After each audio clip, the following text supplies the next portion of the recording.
What does it mean for you to face Teofimo at this time in his career, and how's training camp going for you? Thank you. Look, I'm excited, man, because I've envisioned this for a long time. I've been demanding and chasing Lopez actually for a long time. I actually said it 2 years ago when we met, and I had that vibe that we're going to fight. I said, this is a future mega fight. I've manifested everything that has come my way. So, this is a perfect time. He's just won everything. And what a better time to take everything off him and embarrass him. So I can't wait, man. Training camp has been fantastic. I've sparred way over 100-something rounds already. And I'm ready to fight. I wish the fight was today because I am ready. Thank you.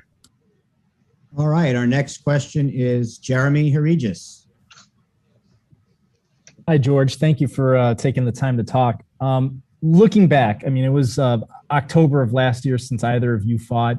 Obviously, he beat Vasily Lomachenko to become undisputed. Looking back at that fight, were there certain things that jumped out at you that maybe you can exploit in your matchup? Yeah, well, Lomachenko, he threw 3.5 punches in the first 6 rounds. So there's a definite one right there.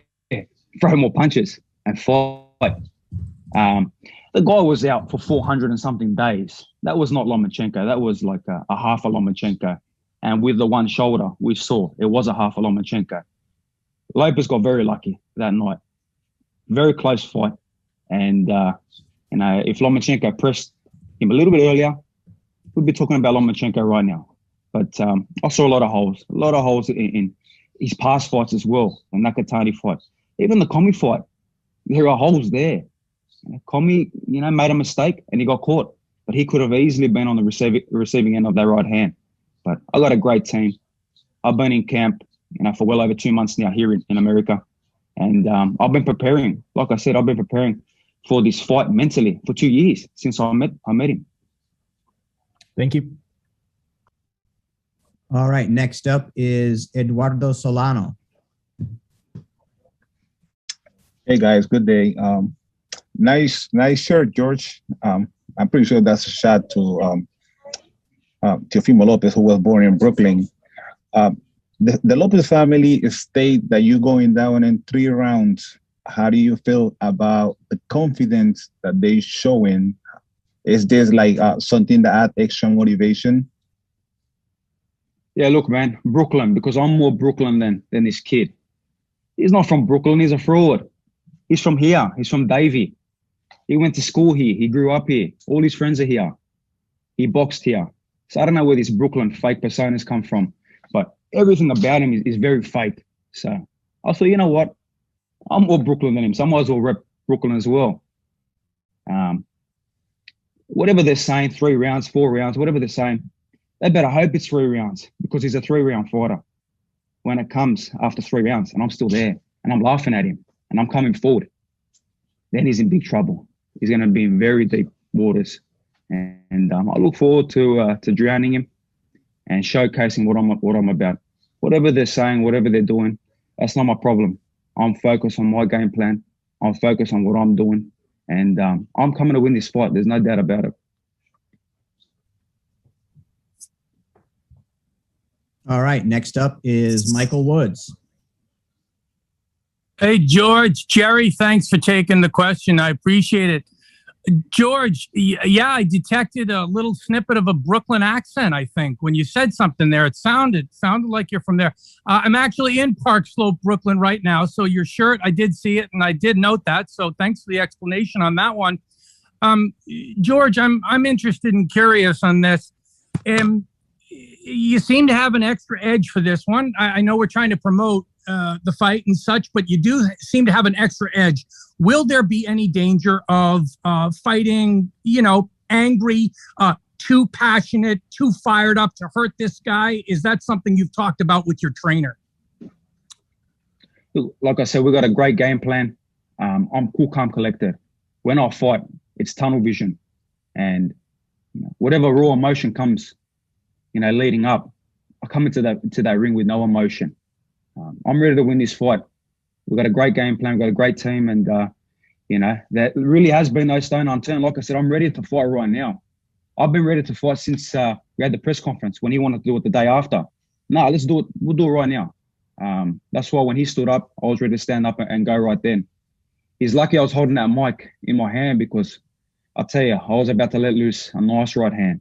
And I'm excited. I'm excited for this fight, and I know what I'm going to do. I know what I possess, and I'll tell you now, I'm going to shock the world. The people that don't believe me, they're going to believe me straight after this fight because I will have all them beautiful belts around me, and I will be the undisputed champion of the world, no doubt about it. I love the passion, George. Looking forward to a great fight. Thank you. Appreciate it.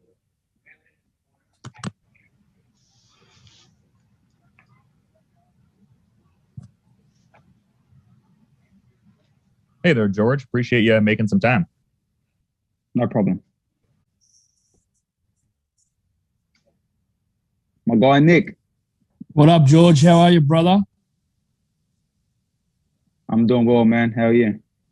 Yeah, very well, mate. Nick Noonan, FightHype.com here. George, I just want to speak a little bit about obviously being based in Miami the last 4 years and explaining to the people around that, you know, you're an Australian fighter but being based in America and not really saying that Teofimo has a home advantage, but you feel in Miami that you will have the home advantage. I want you to have a little bit of a talk about that. Yeah, this is my home. I've been training here. This is where I've been. You know, I know Miami inside out now. This is my home. He's coming to my backyard. Like I said, supposedly he was born in Brooklyn. I don't know if that's real facts, but he's not from Brooklyn. He came to Davie, you know, which we are in Davie right now. So I'm in his old hometown. And I've been leaving my mark in his old hometown. And all of a sudden he moves and goes somewhere else. So really he doesn't represent anywhere. I represent here Miami. I'm representing Brooklyn. I'm representing Sydney, Australia. I'm representing all the Greek people. I've got the whole world behind me. He's a fraud. He's a fugazi. He's got no home. He's a gypsy. He travels. And we've seen him, man. This kid's got no loyalty, no class. And, you know, like I've been saying, he's a fake and he'll get exposed June 19th.